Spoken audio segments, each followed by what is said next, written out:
প্রভাত বন্ধুরা, সবাই আশা করি খুব ভালো আছেন, সুস্থ আছেন। আমরাও খুব ভালো আছি। এই যে সকালে উঠে আমার যে একটা গরম জল দিয়ে অ্যাপেল সিডার ভিনিগার খাওয়ার ব্যাপার থাকে, সেটাই সকালে প্রথম কাজ থাকে বলা যায় ঘুম থেকে উঠেই। তো সেটাই করছি। তারপরেই শুরু হয়ে যাবে যা কিছু কাজকর্ম। হ্যাঁ, কাজকর্ম শুরুর আগে ১ কাপ চা অবশ্যই খেয়েছি। চা খাওয়াটা শেয়ার করিনি আমি আপনাদের সাথে। সোজা চলে এসেছি কিচেনে, ব্রেকফাস্ট প্রিপেয়ার করব। আর এদিকে আমি টুকটাক কথাবার্তা বলতে বলতেই কাজ করছিলাম, কারণ আজকে আমার হাজব্যান্ডের অফ ছিল। তো সেই কারণে একটুখানি স্পেশাল ব্রেকফাস্টও হবে আজকে। সমস্ত অয়েল কন্টেনারগুলো রিফিল করার ছিল, ওগুলো খালি হয়ে গেছিলো। কালকে রাতে আর সেরকম কিছু লাগেনি, তার জন্য আর রিফিল করিনি। আজকে ভাবলাম না, সকালে আগে এই কাজটা করি, তারপর শুরু করব রান্নাবান্না। তো আজকে ব্রেকফাস্টে ভেবেছিলাম না, আজকে একটু কড়াইশুঁটির কচুরি করব। অ্যাকচুয়ালি কড়াইশুঁটির কচুরি একদিন করেছিলাম, সেই পুরটা অনেকটা রয়ে গেছে। তো সেটা ভাবলাম যে আজকে কাজে লাগিয়ে দিই, বেশি দিন তো আবার রাখা যায় না, একটু শক্ত শক্ত হয়ে যায়। তো সেই কারণে আমি প্রেসারে আগে ছোলার ডালটা সেদ্ধ করে নিয়েছিলাম। ছোলার ডাল দিয়েই হয়ে যাবে, আজ আর আলুর দম টম করবো না, কারণ সঙ্গে এত কিছু করতে গেলে না তখনই দেরি হয়ে যায়। আর যেহেতু ছুটির দিন এমনিই বেলা, সব কিছুতেই বেলা হয়, তো সেই কারণে আগে ময়দাটা মেখে নিয়েছি। মেখে কড়াইশুঁটির পুরগুলো ভরে নিয়ে আমি বেলে নেব, তারপরে আস্তে আস্তে ভাজবো, কারণ একা হাতে সবটা তো, সেক্ষেত্রে হুটোপাটা লেগে যাবে। যদিও তাড়াহুড়ো কিছু ছিল না, কারণ আজকে মেয়েদের স্কুল ছুটি ছিল, কালকে ওদের স্পোর্টস ছিল বলে আজকে অফ দিয়েছে। দ্যাটস ওয়াই তাড়াহুড়ো বলতে কিছু ছিল না। কিন্তু ওই যে, আর তার মধ্যে আজকে যা বাজে ওয়েদার, মেঘ করে আছে, বৃষ্টি হচ্ছে, কোনো কিছুই ভালো লাগছে না। কিন্তু আমাদের কাজ তো থেমে থাকে না, আমাদের তো করেই যেতে হবে। তো সেই কারণে ভাবলাম যে আজকে একটু ভাজাভুজি খেলেও খারাপ হবে না। ডায়েটের চিন্তা মাথায় না রেখেই আজকে সব কিছু হবে আর কি। তো সেটাই ভাবলাম, তো অল্প করেই করেছি, বিরাট মানে 3-4টে করে করিনি, সবারই 2-2 করেছিলাম, আর আমার হাজব্যান্ডের 3টে মতো করেছিলাম আর কি। তো সেই হিসেবে বাকি ময়দাটা রেখে দিয়েছি, কারণ কাল আবার আমার মেয়েদের স্কুল আছে। সকালে ময়দা মাখা থাকলে ওদের টিফিনটা মানে দেরি হয় না অ্যারেঞ্জ করতে, নাহলে মেখে করাটা একটু চাপ হয়ে যায়। তো সেটাই করেছিলাম। আর যেটুকু কড়াইশুঁটির পুর ছিল সেটা পুরোটাই কাজে লাগিয়ে দিয়েছি, আর আমি ফ্রিজে রাখিনি। আর ওদিকে মেয়েরা পড়ছিল, ও ছিল, একটু কথা বলতে বলতেই কাজ করছিলাম। তবে আজকে খুব একটা বেলা হয়নি, আমি ভেবেছিলাম যেটা অনেক দেরি হয়ে যাবে, এইরকম ওয়েদারে কাজকর্ম একদম এত লেটে চলি আর কি, সেটা হয়নি। তো যাই হোক, এখানে আমি ডালটা একটু ফোড়ন দিয়ে নেবো। সেদ্ধ হয়ে গেছিলো, ডালটা খুব ভালো করেই সেদ্ধ করেছিলাম। আমি যে শুকনো লঙ্কা আর জিরে ফোড়নই দিই, তেজপাতা দিই না, কারণ তেজপাতা ওই মুখে পড়বে, ভেসে থাকবে, আমার ব্যাপারটা ভালো লাগে না। হ্যাঁ, তুলে নেওয়া যায়, ফোড়ন হয়ে গেলে তুলেও নিই অনেক সময়, কিন্তু আজ আর দিলাম না। তো সেই কারণে ডালটা দিয়ে একটু ভালো করে ফোটাবো, একটু ঘন হবে। যে জলটা ছিল সেটা পুরোটা সমেতই দিয়ে দিয়েছি, ছোলার ডাল সেদ্ধর যে জলটা, তো তার মধ্যে ফুটবে।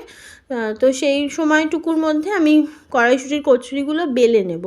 আগে পুরো বেলে নিলে ভাজতে খুব সুবিধা হয়, তখন ওই তাড়াহুড়ো চলতে থাকে, ফেটে যায় বেলতে গেলে, এই বিষয়টা হয়। কিন্তু আজকে টাচুর একটা কড়াইশুঁটির কচুরিও ফেটে যায়নি, কিন্তু প্রথম দিন যখন করেছিলাম না, তখন বড্ড ফেটে গেছিলো, জানি না কেন, ময়দাটা বোধহয় মাখাটা একটু নরম হয়ে গেছিলো, বা এরকমও হতে পারে। তো আমি যেটা বুঝলাম যে ময়দাটা একটু টাইট করে মাখলে বোধহয় এটা ফাটে না। আজকে যেটা হয়েছিল, ময়দাটা আমি খুব টাইট করে ডোটা রেডি করেছিলাম। ওই করতে করতেই তো আমরা এক্সপিরিয়েন্সড হই। আর কড়াইশুঁটির কচুরিটাই শীতকালেই হয় জেনারেলি, তো সেই কারণে এই ব্যাপারটায় অতটা এক্সপিরিয়েন্স অর্জন করে উঠতে পারি না। যে জিনিসটা রোজ হয়, ভাত ডালে আমরা বেশি পারদর্শী বোধ হয়। তো সেই কারণে আজকে দেখলাম বেশি ভালো হয়েছে, মানে আগের দিনেরই পুর সেম সব কিছু, কিন্তু এত ভালো ফুলছে, এত ভালো বেলা গেছে ভীষণ। আমি না চিমনি লাইটটা জ্বেলেছি, তার জন্য একটু ইয়েলো রিফ্লেক্ট করছে তেলটার মধ্যে। এত অন্ধকার হয়েছিল আজকে, মানে পুরো বাড়িতে লাইট জ্বেলেও মানে মনে হচ্ছে কীরকম যেন একটা লাগছে, রাত হয়ে গেছে মনে হচ্ছিল। তো মোটামুটি ভাজা হয়ে এসছে, লাস্টের দিকে একটু আমি সময় নিয়েই ভাজলাম, কারণ ডালটা ওদিকে হয়েই গেছিলো বলা যায়। তো আমি ওদিকটা একটু সরিয়ে রেখেছি ডালটাকে।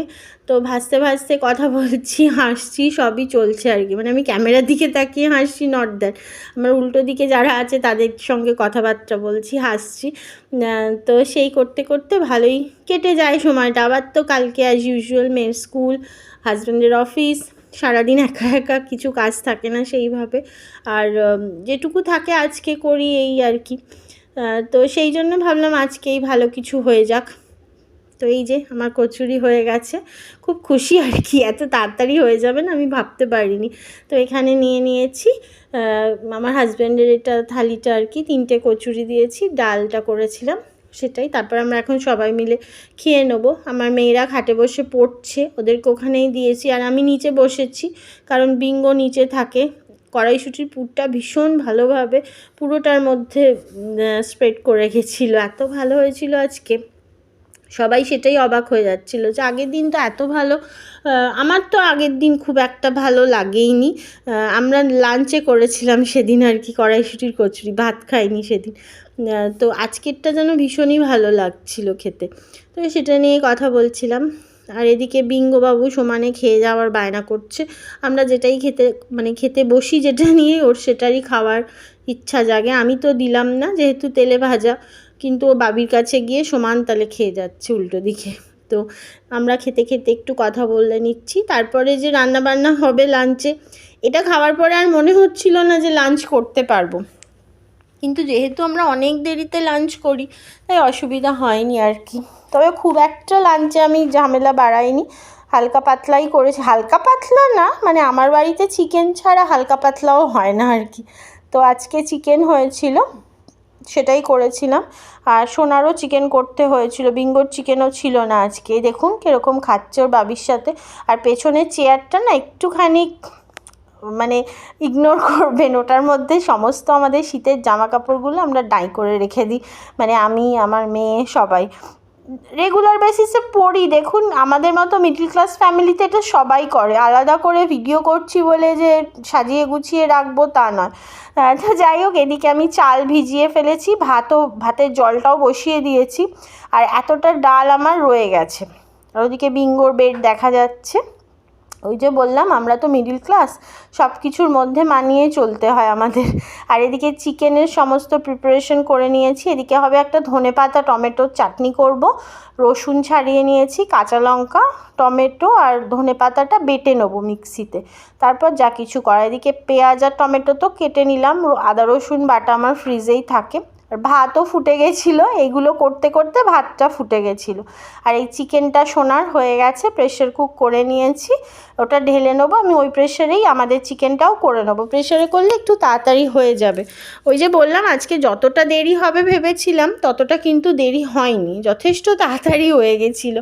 আমি ভাবতে পারিনি যে এতটা তাড়াতাড়ি হয়ে যাবে, কারণ সকাল থেকে এত ল্যাদ খাচ্ছিলাম এই ওয়েদারের জন্য, কিছুই ভালো লাগছে না, খালি মনে হচ্ছে শুয়ে পড়ি। তারপর তো বৃষ্টি শুরু হলো, আরোই বিরক্ত লাগছিল। তো যাই হোক, এখানে আমি ওই ধনেপাতা টমেটোটা বেটে নিয়ে বসিয়ে দেবো। জাস্ট কালো জিরে ফোড়ন দিলাম সর্ষের তেলের মধ্যে, দিয়ে যেটা মিক্সিতে বাটলাম, মানে কাঁচা লঙ্কা, রসুন, ধনেপাতা, টমেটো, ওই বাটাটা এর মধ্যে দিয়ে দেবো, তাহলেই হয়ে যাবে। আর জাস্ট নাড়ানাড়ি, নুন মিষ্টি, ব্যাস, আর কিচ্ছু দেওয়ার থাকে না। এত ভালো লাগে খেতে, ওটা দিয়েই পুরো ভাত খাওয়া হয়ে যায় আমাদের। তো আমি তো চিকেন খুব একটা ভালোই বাসি না, মানে চিলি চিকেন হলে বা অন্য কোনো প্রিপারেশন হলে আমি চিকেনটা খাই, আদারওয়াইজ ইগনোর পুরো চিকেনের বিষয়টাকেই। তো সেই কারণে আমি এটা করেছিলাম। আর ডাল রয়েছে, ডালের সাথে আমি একটু আচার টাচার নেব, স্যালাড করব ভেবেছি। তো সেই দিয়ে হয়ে যাবে, আমি চিকেন আর খাবো না। তো এটার মধ্যে নুন দিয়ে দেবো, আর একটু মিষ্টি মানে পরের দিকে দেবো, যখন জলটা পুরো শুকিয়ে আসবে তখন আমি মিষ্টি দিয়ে নামিয়ে নেবো। আর চিকেন রান্না আলাদা করে কিছু দেখানোর নেই রাদার, কারণ পেঁয়াজ টমেটো ভেজে তার মধ্যে আদা রসুন দিয়ে যেমন ইউজুয়ালি চিকেন হয়, লাল লাল একটু পাতলা ঝোল করব আজকে আলু দিয়ে, খুব একটা রসা কষা ব্যাপার হবে না, কারণ সকালে যেহেতু কচুরি ডাল খাওয়া হয়েছে, সবারই একটু হেভি হয়ে রয়েছে। তো তার জন্য আমি একটু পেঁয়াজ টমেটোটাকে ভেজে নেবো ভালো করে, ভেজে তার মধ্যে আদা রসুন পেস্ট যেটা আছে দিয়ে কষিয়ে নেব, একটু লঙ্কা গুঁড়ো, একটু হলুদ গুঁড়ো, ব্যাস আর কিচ্ছু না, নুন দিয়ে চিকেন দিয়ে যেটুকু কষানো যায়। আর প্রেশারে কুক করলে কি হয়, খুব ভালো সেদ্ধ হয়ে যায় বিষয়টা, আর তাড়াহুড়ো থাকলেও কোনো প্রবলেম নেই, হয়েই যায় তাড়াতাড়ি। তাই বললাম এই সব কারণেই তাড়াতাড়ি হয়েছে আর কি। যদি বিরাট কিছু সময় নিতাম তাহলে হয়তো হতো না। আর এই যে ঘরটা পুরো অন্ধকার হয়েছিল, আমি লাইটটা জ্বাললাম, আমাদের পেছনের ঘরটা পুরো বাইরেটা অন্ধকার হয়ে গেছে। এখানে আবার টাওয়াল মেলেছে, জানি না কোন চাঁদের আলোয় শুকাবে, আমি সেটা তুলে নিলাম। তো এই হচ্ছে অবস্থা বাইরের, মানে পুরো মানে বিচ্ছিরি লাগছে। এরকম ওয়েদার কেন এই শীতকাল না বর্ষাকাল বোঝা যাচ্ছে না। বর্ষাকালে যখন বৃষ্টির দরকার হয় তখন গরমে হাঁসফাঁস করে মরি, আর শীতকালে যখন কোনো প্রয়োজন নেই তখন এই অবস্থা। আমি আজকে গাছগুলোতে জলও দিইনি, কারণ জল দেওয়ার দরকার হচ্ছে না, মাটি পুরো ভেজা, রোদ নেই কিছু নেই। এই নেটটা দিয়ে রেখেছি না, এখান দিয়ে পাখি ঢুকে পুরো পটি করে রেখে দিচ্ছে। এখানে দেখুন চেয়ারের মধ্যে পটি করেছে, কী করবো, একটা ছোট্ট এক ধরনের পাখি আছে, সেইগুলো ঢুকে যায়। তো দেখুন লাঞ্চে চলে এলাম, লাঞ্চ করব, স্নান টান সেরে আমি আপনাদের সাথে কথা বলছিলাম। এখানে পায়েস করেছিলাম কালকে, সেটা রয়েছে, ভাত হয়ে গেছে, এই যে ধনেপাতা বাটা যেটা বানালাম সেটা, স্যালাড করেছি, এদিকে ডাল তো রয়েছে যেটা রয়েছে, আর এদিকে চিকেনটা আমি প্রেশারেই রেখেছি, আর কোনো আলাদা পটে ঢালিনি, এর থেকেই নিয়ে নেবো, এক বেলার মতোই করেছি। তাহলে আজকের ব্লগ এতটাই, দেখা হচ্ছে নেক্সট ব্লগে, ততক্ষণ অবধি সবাই খুব ভালো থাকবেন, টাটা।